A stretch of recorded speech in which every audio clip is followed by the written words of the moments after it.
Assalamualaikum warahmatullahi wabarakatuh. Selamat apa nih? Selamat siang atau selamat sore? Sore. Selamat Siang, siang, Mas. Mas. Selamat siang. Assalamualaikum. Selamat siang. Sore juga. Waalaikumsalam. Selamat Nah, sore juga. Assalamualaikum. Waalaikumsalam. Warahmatullahi wabarakatuh. Nah, hari ini adalah hari pertemuan terakhir kita. Mungkin mohon maaf jika saya banyak salah gitu ya, atau mungkin adik-adik masih ada yang belum dipahami. Semuanya nanti saya akan rekam ada di YouTube. Misalkan untuk adik-adik lihat lagi untuk UASnya. Jadi hari ini kita akan bahas dua lanjutan dari merger dan akuisisi serta kisi-kisi untuk UAS. Mungkin kisi-kisi saya nggak ngasih pilihan ganda karena pilihan ganda itu ya bisa baca aja nanti dari materi di situ pun juga sudah ada gitu ya. Nah, adik-adik nanti bisa lihat bahwa di UAS itu ada 10 soal pilihan ganda dan 5 soal untuk esai. Nah, di esai ini nanti saya akan jelaskan satu persatu gitu, perbedaannya apa, dan itu memang kisi-kisinya cuman memang soalnya aja yang memang berbeda-beda. Saya akan jelaskan ulang mungkin yang memang masih disalahpahami oleh adik-adik gitu ya. Eh, untuk merger dan akuisisi sendiri gitu ya, kita mulai yang ini dulu, baru nanti setelah itu kita lihat yang UAS. Nah, untuk merger dan akuisisi sendiri, mungkin kemarin udah lihat ya. Nah, di ini merger dan akuisisi ini juga ada di pilihan ganda. Jadi nanti pengertian-pengertiannya adik-adik harus pahami kembali mana merger, mana akuisisi, mana obligasi gitu ya. Jadi nanti untuk dibaca kembali. Nah, untuk akuntansi merger gitu ya, kemarin yang antara dua perusahaan menjadi satu, sebenarnya ketika ada perusahaan, mungkin adik-adik bertanya gitu ya, saya bingung nih Bu, kok kalau merger itu gimana? Kan dia harga sahamnya, misalkan di saham itu berbeda gitu sama yang memang di harga aslinya. Dan memang kalau merger itu ketika apa ya, kalau kita bilang dia itu punya utang, dia itu punya modal, kan itu juga berbeda ya. Nah, itu kita bisa lihat bahwa kita bisa gabungkan antara piutangnya, kemudian dilihat juga untuk berapa sih untuk total aktivanya gitu ya. Nah, ini kalau bisa dilihat aja ya untuk transaksi. Contoh, ini sebelum merger nih adik-adik. Ada PT Alfa sama PT Beta. Nah, untuk aktiva bersih ya berwujudnya itu 15 juta dan beta itu 2,2. Nah, untuk goodwill, ini goodwill itu ketika dia ada kelebihan gitu ya. Jadi dia ada kelebihan berapa juta nih untuk dari total aktivanya. Nah, contoh nih ya. Dia ada 15 juta dan 22,2 juta untuk si beta. Nah, kita lihat yang ini dulu ya sebelum merger. Total aktivanya adalah 15 juta dan 2,2 juta. Gitu ya. Nah, ketika kita lihat gitu ya. Nah, utangnya juga ada 5 juta untuk si alfa dan si beta 1 juta. Nah, modal sahamnya ada si alfa ini 10 juta dan si beta ini 1,2 juta. Dari total utangnya, si alfa ini 15 juta nih. Kalau kita lihat dari 5 juta dan 10 juta, dan si utangnya si beta ini 2,2 juta. Gitu ya. Nah, ketika merger, alfa dan beta ini kan jadi satu, misalkan AB gitu ya, jadi PT AB gitu misalkan. Kayak Goto aja, Gojek sama Tokopedia. Nah, aktiva bersihnya itu dijumlahkan. Ini dijumlahkan menjadi masing-masing adalah sama. Jadi walaupun ini kan jadi PT AB gitu ya, PT AB. Hanya saja pasti ada segi keuangannya yang berbeda. Nah, ini dari mana nih? Si Goodwill ini kok tiba-tiba bisa 18 juta gitu ya. Nah, kita bisa lihat dari segi ini. Utangnya aja ada dijumlahkan juga. Jadi 6 juta, 6 juta. Sama nih ya. Nah, untuk modal saham pun juga sama. ketika kita jumlahkan ini ada 18 juta dan yang si PT Betanya ada 17,5 dari penjumlahan 6 juta dan 11,2 ini ya. Berarti di sini ada utang yang memang lebih besar gitu ya. Nah, kalau di sini kan ini sama ya. Jadi ketika sama antara si aktiva dengan si total utang dan modal, itu berarti eh, goodwill-nya nol gitu ya. Jadi ketika ini sama gitu, berarti goodwill-nya nol. Nah, ketika si total utang dan modal ini beda nih ya, jadi dari aktiva sendiri dengan si total utangnya dikurangi, itu akan menjadi goodwill gitu ya. Nah, itu dari total aktivanya 18 juta. Karena memang hutangnya lebih besar daripada aktiva bersih yang ada gitu ya. Karena penyatuan nih, walaupun gitu dia tetap ada si PT-nya ada kelebihan piutang gitu ya dari si eh, PT si alfa dengan betanya. Nah, kita bisa lihat ya di sini.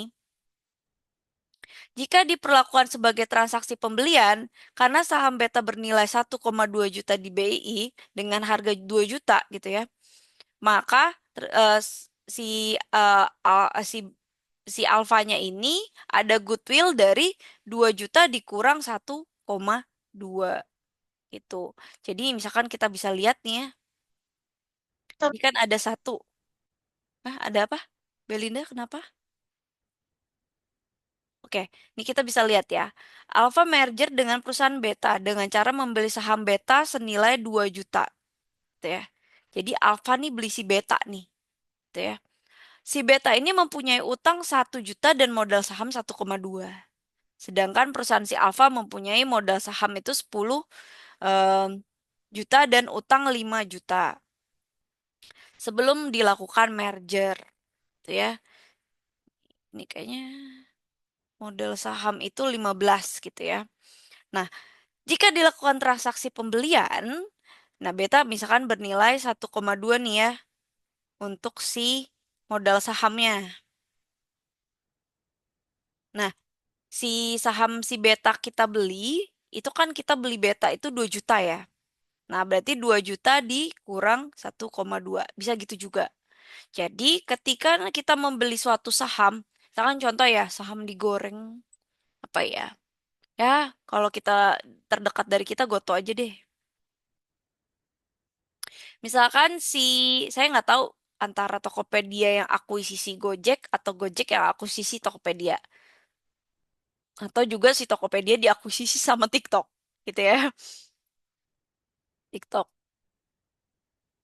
Nah, ketika misalkan contohnya si Goto ini akuisisi Tokopedia 500, gitu ya. Nah, harga Tokopedia sebenarnya nggak sampai 500, misalkan 450.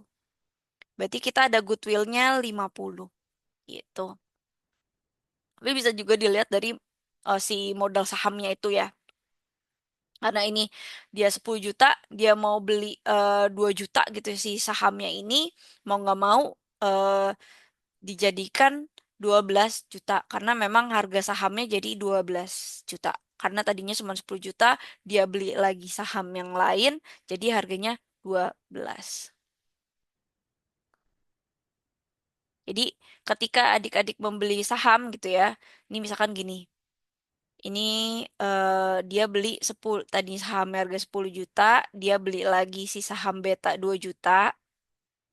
Kalau ini ketika dia harganya sebenarnya nggak segitu gitu ya. Kita bisa lihat bahwa modal saham yang awalnya itu dia 11,2. Bisa juga nih dijumlahkan lah ya dari ini. Cuman ini kan 10 juta tambah 1,2 ya. Nah, cuman si Alfa ini belinya 2 juta si Beta. Jadi mau nggak mau dijumlahkan. Jadi yang ini 12, yang ini 11,2 gitu. Makanya ada selisih antara si utang dengan pembeliannya dia gitu. Eh, ini nggak ada di em, apa sih UAS, tapi setidaknya adik-adik paham aja ketika ada goodwill itu, gitu ya, itu ada perbedaan harga saham dan atau perbedaan juga antara piutang dengan aktiva yang ada. Jadi ketika kita beli saham, itu ada perbedaan nggak di atas harga si pasar. Kalau misalkan di bawah harga pasar, ini biasanya adanya di sini, goodwill-nya dia. Jadi ada perbedaan antara, misalkan contoh, dia harganya 1,2 juta nih sahamnya, tapi si Alfa ini cuma beli 1 juta, gitu. Misalnya ini 11 juta. Nah, berarti di sini kan nggak ada goodwill ya, karena memang dia cukup gitu ya. Cuman kita harus nyetara ini antara si utang dengan aktiva tuh harus berjalan sama gitu ya. Jadi biasanya atas bawah itu selalu, kalau kita lihat di akuntansi, adik-adik pasti lihat di untuk aktiva tetap gitu-gitu. Pokoknya sampai bawah itu laporan keuangannya harus sama gitu antara yang ada aktiva bersih sama total aktivanya dengan total utang dan modal. Misalkan udah dijumlahin gitu, dia udah punya, ada yang nggak sama, ada yang sama gitu ya. Cuman biasanya kita ngecek cross check di mana penyetaraan, kenapa nih bedanya segini gitu ya. Ada gapnya di mana. Misalkan ini contoh 11 8 dari 11 juta, 6 tambah 11 gitu ya. 17. Nah, berarti di sini 17 juta. Berarti ada minus 0,2 juta untuk goodwill-nya, kita pindahin ke si beta. Jadi 200.000 gitu ya misalkan. Gitu. Nanti kita bisa coba cek-cek lagi. Tapi ini nggak terlalu detail. Intinya ketika ada goodwill, ketika dia untung berapa, si betanya ini ketika dia dibeli sahamnya. Gitu. Ketika adik-adik misalkan contoh, adik-adik minum, eh, usaha minuman gitu ya. Nah, ketika usaha minuman itu harga sahamnya adik-adik 3 juta.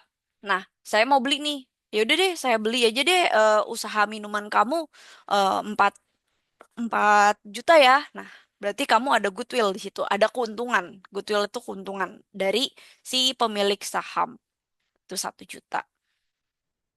Nah, alasan penggabungan perusahaan sebenarnya ya banyak adik-adik. Jadi ada mungkin kalau lihat Goto operasinya lebih ekonomis ya, karena memang satu aplikasi ketika beli Tokopedia atau TikTok ya, TikTok by Tokopedia sekarang itu kita langsung Gojek lebih cepat dan lebih murah. Kalau adik-adik coba em, Shopee pun ketika pakai Shopee delivery Shopee-nya itu ya, Shopee apa sih? Saya lupa. Kilat itu ya. Itu biasanya dari si Lex ya.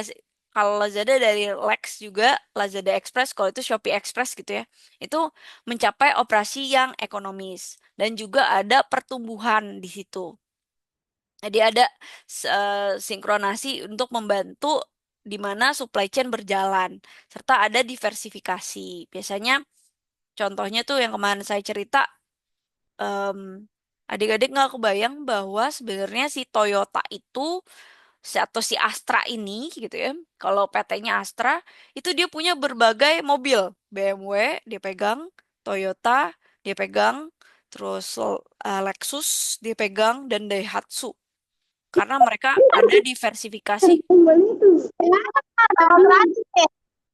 Ah, Belinda, oke. Nah, diversifikasi itu yang mengalami perbedaan. Jadi memang untuk apa? Ya kita bisa cari nih sebenarnya untuk labanya ini seperti apa, gitu ya. Duh,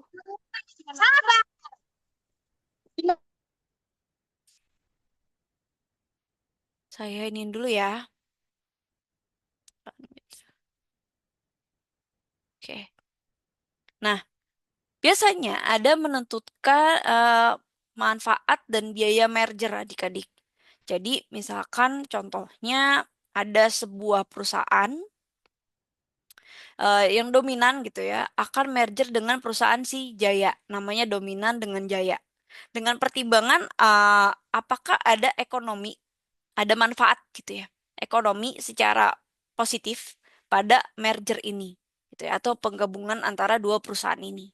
Nah, si PT Dominan dengan present value nih ya, ini ya, value Jaya atau PVD sebesar 5 miliar dan nilai perusahaan Jaya itu PVJ-nya itu 600 juta. Nah, merger kedua perusahaan tersebut akan menghemat biaya present value sebesar 300 juta rupiah. Ini manfaat dari si merger tersebut. Nah, contohnya ketika diketahui ya, kalau adik-adik nanti perhitungan ya, saya coba pelan-pelan, adik-adik kalau lihat nanti di perhitungan itu PVD gitu ya misalkan. Ini kan udah diketahuin PV Jaya ya, PVD-nya berapa. Adik-adik tulis dulu nih PVD 5 miliar, kemudian PVJ-nya 600 juta gitu ya. Terus manfaatnya kita bisa cek ini PV gitu ya, present value. Kita bisa atau penghematan itu 300 juta. Dari rumus ini baru dimasukin ke rumus adik-adik. Kemarin banyak yang salah nih. Jadi nanti pelan-pelan kita akan bahas lagi ya. Nah, baru nih masukin dari diketahuinya ini. Adik-adik juga harus memahami kemarin banyak yang salah kalimatnya dibalik-balik nih. Ketika misalkan berapa nilai em, hari ini gitu ya. Berapa nilai hari ini untuk 2 tahun ke depan ketika 5 juta kita dapat di 2 tahun kemudian. Nah, itu berarti kan 2 jutanya itu adalah bukan presentnya, tapi future-nya. Jadi di ke depan itu kita mau minta, misalkan contoh, adik-adik mau bayar kuliah 10 juta. Nah, masih 6 bulan kemudian nih bayarnya gitu ya. Nah, adik-adik eh, berapa 6 bulan kemudian itu gitu atau mungkin mau bayar 10 juta untuk tahun ke depannya. Nah, berapa jadi 10 juta kita bayar di tahun depan, berapa nih kita harus nabung sekarang? Gitu. Bukan berarti presentnya yang ditanya, bukan future-nya. Jadi nanti harus bacanya, mungkin soalnya nanti saya akan jelaskan lagi ya, di mana pemahaman tentang present dan future-nya ini masih banyak yang salah. Nah, oke. Ini masuk lagi ke rumus. Nah, kita tinggal tambahkan ketika kita sudah tahu isi dari konten si usahanya. Berarti dari perusahaan ini gitu ya, kita punya positifnya yaitu sebesar 5 miliar 900 juta rupiah ketika ada merger dari manfaat ekonomi dari si merger si dominan dengan PT Jaya ini gitu. Ini rumusnya.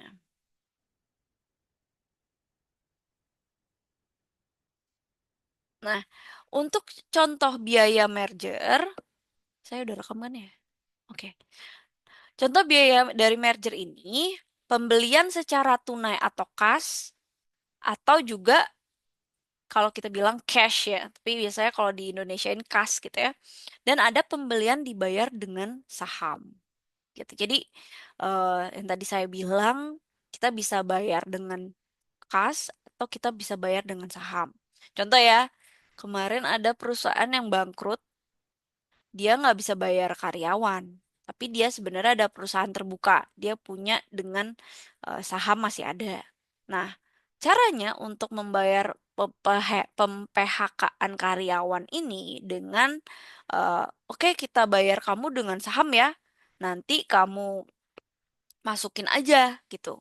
Nah, itu biasanya bisa juga dengan itu. Nanti si em, apa namanya? Si pegawainya itu mungkin entah mau dijual lagi saham kah atau entah mau tetap diinvestasikan gitu. Tapi biasanya mereka langsung jual lagi karena mereka butuh untuk uang PHK tersebut. Nah, pembelian secara tunai atau kas biasanya contohnya seperti ini adik-adik. Misalkan ya, saya nggak terlalu banyak ini nanti adik-adik bisa baca sendiri itu ya banyak source-nya. dan bukunya juga udah ada. Ini saya contohin aja untuk soal-soalnya. Perusahaan Jaya dibeli tunai oleh perusahaan dominan, gitu ya. Jadi ini namanya perusahaan dominan. Si Jaya ini dibeli sama perusahaan dominan sebesar 750 juta. Nah, sedangkan perusahaan Jaya harganya itu 600 juta. Maka untuk menentukan biaya dari merger tersebut sebagai berikut. Jadi, rumusnya itu adalah biaya sama dengan kas dikurang dengan si nilai perusahaannya atau present value si perusahaan si Jaya ini. Gitu ya. Nah, kita bisa lihat kasnya itu kas dari perusahaannya ini sebesar 750 juta. Nah, nilai perusahaan Jaya yang saat itu gitu present value-nya 600 juta. Nah, berarti untuk biayanya itu adalah 150 juta. Jadi 150 juta ini merupakan biaya dari sudut pandang perusahaan dominan. Jadi dari si dominan ini ngelihat, oh gue untung nih 150 juta. Sedangkan dari sudut pandang perusahaan Jaya merupakan itu manfaatnya. Gitu. Jadi kalau kita lihat itu adalah dari perhitungan pembelian secara tunai atau kas. Itu ya. Kalau rumusnya seperti ini, kita lihat biayanya berapa sih? Biaya dari merger tersebut. Dari si perusahaan eh, Jaya, perusahaan dominan yang beli si perusahaan Jaya. Gitu. Jadi menurut si sudut pandang si perusahaan dominan ini, eh, si Jaya ini manfaatnya 150 juta nih gitu. Ada manfaatnya. Pasti ada manfaatnya dan kalau dari perusahaan si em, Jaya sendiri mungkin memiliki keuntungan gitu ya. Jadi kita lihat kalau dari si dominan ini pasti kita ngeluarin biaya untuk beli si Jaya, harganya di atas pasaran kan gitu. Nah, untuk pembelian dibayar dengan saham, gitu ya, rumusnya ini. Biaya sama dengan P dikali eh, nilai kombinasi perusahaan dominasi dan jaya, gitu ya, dan dikurang nilai perusahaan jaya. Jadi kalau kita lihat, kalau misalkan tadi biaya sama dengan cuman langsung eh, manfaat yang tadi dikurang langsung dengan nilai perusahaan, kalau ini dikali dulu dengan yang dibayarkan. Nah, contohnya nih, kalau kita masukin rumus yang ini, biaya merger gitu ya. Nah, kita cari dulu untuk rumus si P-nya, gitu ya. Biasanya kita masukin si P-nya dulu. Rumus P-nya itu untuk P yang kecil ini ya. Jumlah saham yang dibayar dibagi jumlah saham perusahaan ditambah jumlah saham yang dibayarkan. Nah, untuk misalkan dominan nih ya, si dominan mengandalkan pembelian terhadap Jaya yang akan merger sebesar 25.000 lembar gitu ya saham perusahaan dominan. Nah, harga saham perusahaan dominan adalah 2.500 per lembar saham. Sedangkan jumlah saham dominan sebanyak, ini berapa nih? Sebanyak 100.000 lembar. Nah, kita tinggal masuk-masukin aja nih. Untuk ini kita bisa lihat bahwa jumlah saham yang dibayar, nah ini jumlah sahamnya segini ya, adalah 25.000 jumlah saham. Jumlah saham,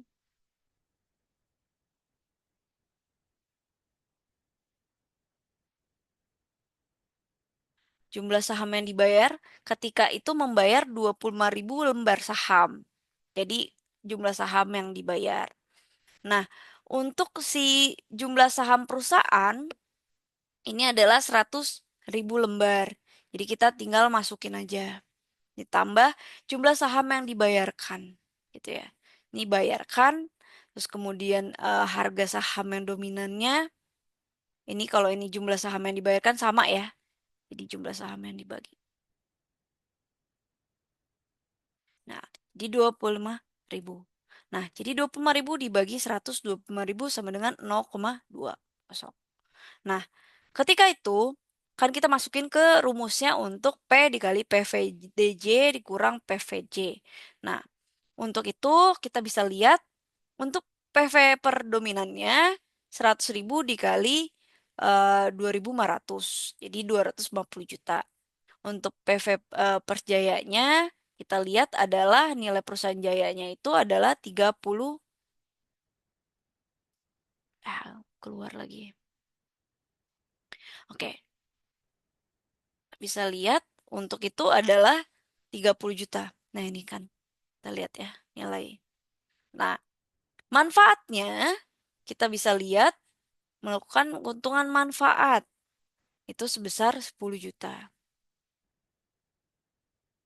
Kita masukin rumusnya yang awal karena ini PVDJ ya di search-nya. Rumus yang pertama tuh PVD ditambah PVJ ditambah manfaat. Dapatlah PVDJ adalah 290 juta. Nah, baru kita masukin si rumus biaya mergernya ini. Nih tadi rumusnya yang awal nih ya. Nah, baru kita masukin ke rumus P dikali PVDJ dikurang si PVJ. Nah, PVJ-nya kita udah tahu 30 juta, terus kemudian P-nya 0,2. Nih di sini PVDJ-nya kita udah dapat 290 dikurang dengan PVJ gitu ya, atau kita bisa bilang si harga jayanya ini ya atau presensi sahamnya adalah 30 juta.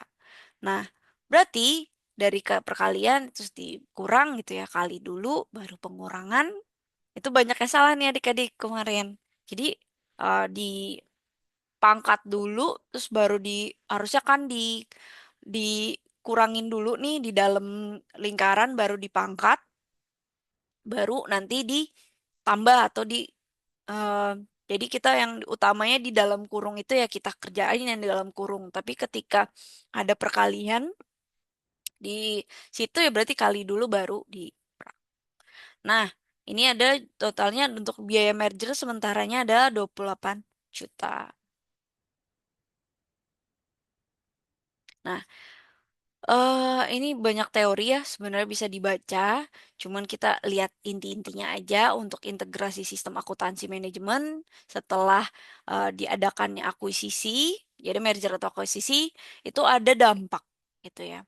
Dari sistem itu kita lihat ada pengaruh budaya organisasi dari sistem manajemen dan merger akuisisi. Jadi mungkin akan banyak dampak ya. Saya lihat beberapa perusahaan ketika diakuisisi itu banyak yang mengurangi tenaga kerjanya. Jadi itu akan dampak adanya PHK ya karena mereka efisiensi. Misalkan contoh di perusahaan si Gojek itu punya finance. Di Tokopedia dia punya finance juga. Kan kalau dia cuma satu perusahaan gitu, finance misalkan ada 5 orang, 5 orang. Nah, biasanya ketika gabung itu finance beberapa yang memang itu tidak dilanjutkan. Jadi digabungkan dengan finance, nanti diajarin satu dengan lain-lain. Jadi mungkin akan seperti itu. Jadi ketika adanya merger atau akuisisi akan banyak yang memakan korban juga sebenarnya. Tapi ada juga yang memang memperbesar si perusahaannya itu dan integrasi sistem gitu ya. Jadi masuknya kalau kita akuntansi gitu ya, itu jadi lebih sistematis gitu. Jadi setelah merger itu biasanya kita ada ini contoh ya dari Proko dan perusahaan Proko sama Unico gitu ya, merger nih dia. Nah, itu ada memang perbandingannya keputusan langkah-langkahnya itu ada integrasi antara si akuntansi manajemennya. Makanya oleh karena itu kalau namanya merger atau akuisisi biasanya kita sampai ke Bank Bank Indonesia adik-adik gitu untuk si penggabungan usaha ini karena harus dinilai banget untuk itu dan lumayan lama. Nah, biasanya untuk kelayakan merger itu makanya kemarin kalau adik-adik denger HSG merah, ini banyak yang di cut ininya di perusahaannya diokein aja dan banyak ketua ketua BEI-nya resign, OJK-nya resign gitu ya. kita bisa lihat bahwa mereka ada eh, apa ya, untuk perusahaan yang IPO gitu ya, si banyak yang miss-nya di situ. Jadi itu dampaknya sangat keras untuk si investor percaya apa enggak. Tapi sebenarnya dari karakteristik si bank sendiri, kita bisa lihat kalau misalkan adik-adik banyak nih, kakak kelas adik-adik nih yang udah lulus kerjanya, walaupun lulusnya misalkan bisnis digital, lulusnya sistem informasi, lulusnya teknik informasi, kemudian ada pariwisata juga. Nah, banyaknya mereka kalau saya lihat ya keserapnya di bank gitu ya.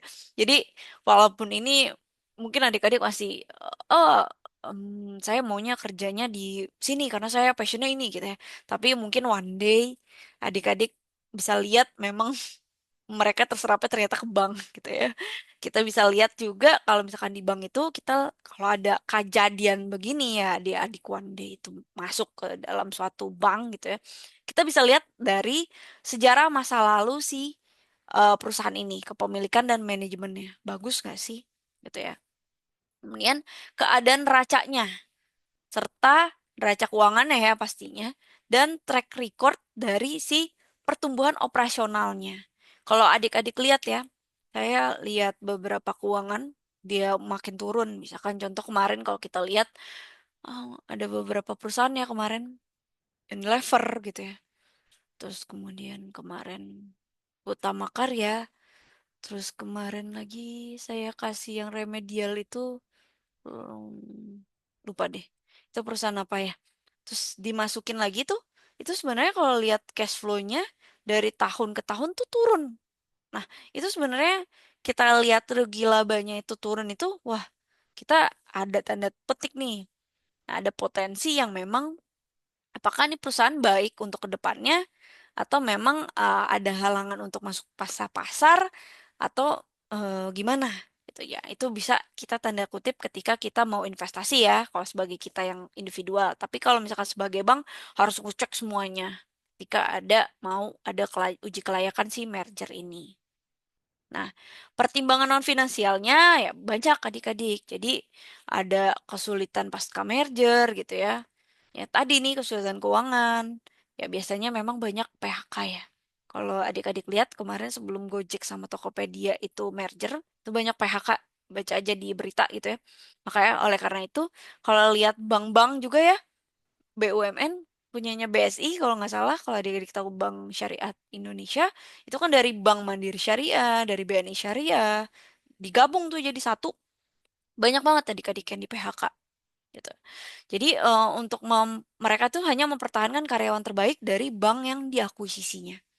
Jadi yang nggak terbaik ya udah bye gitu, udah ganti nih PHK, udah bayar pesangon gitu. Jadi di situ harus hati-hati. Kemudian eh, ketika itu juga mereka mempertahankan nasabah terbaiknya. Ketika memang misalkan ada sampah prioritas yang memang eh, terus-menerus gitu ya dan mempertahankan aspek-aspek budaya yang menguntungkan bagi si bank itu untuk diakuisisi apa tidak. Nah, untuk motif merger dan akuisisi sendiri gitu ya, banyak nih adik-adik harus ada banyak pertanyaan. Nah, mengapa sih perusahaan harus bergabung gitu ya? Kenapa sih harus akuisisi atau merger gitu ya? Terus kenapa sih alasannya? Terus kenapa muncul nih untuk apakah tidak merugikan pemilik perusahaan? Nah, kalau rugi ngapain kita merger gitu ya? Itu sebagai pertanyaan ke depannya. Mungkin kalau adik-adik lihat Tokopedia ya, dari tahun ke tahun itu rugi terus. Nah, makanya dia udah si ownernya lepas aja lah taruh TikTok. Sekarang udah dimatiin lah, jadi Tokopedia by TikTok gitu ya. Kita udah bisa lihat ya. Tapi menguntungkan bagi si TikToknya gitu. Nanti join lagi ya adik-adik. Ini kita nanti habis ini selesai ini kita akan ke UAS. Oke? Join lagi ya.